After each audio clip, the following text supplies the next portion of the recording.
So, for this project, I decided to take on the topic of chapter 4.10, which was identity, race, and gender. Because, as a person who is young and still has a lot of growing to do, my identity and personality and everything in between has always just been very fluid. So, in this clip, you can see me brainstorming, and I started off just sketching out a little self portrait of me holding a figure of a heart, and then that's when my ideas kind of flowed and I kind of just went from there. So the final product ended up looking more like a girl that was meditating, and above her hands were two depictions of hearts. The first one looked more anatomical in appearance, and then the second one was more of what everybody would recognize as the shape of a heart. And I chose these two symbols because even though they are drastically different when it came to appearance and especially detail, they essentially meant the same thing. And one thing to announce is that the painting does have symmetry.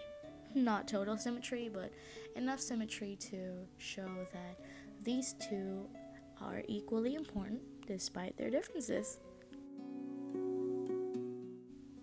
Now, I have two different interpretations for this painting.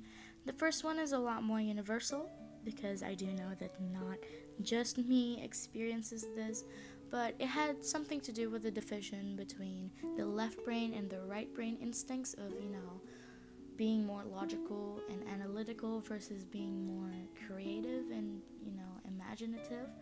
And I personally have always struggled between the two. It felt like I always had to be either or. But with this painting, I wanted to show that it doesn't have to be either or, because just like the corpus callosum connects the two hemispheres of the brain, I don't know. I just feel like our character and personality also has a corpus callosum of its own that connects both our creative side and our logical side. And then the second interpretation is a bit more personal.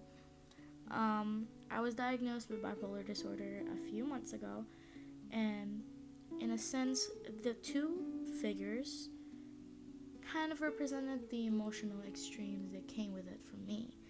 And I wanted to show that although there's these two different sides that constantly battle with each other, in the end, it's just all a part of who I am, and it shouldn't be something that's alienized.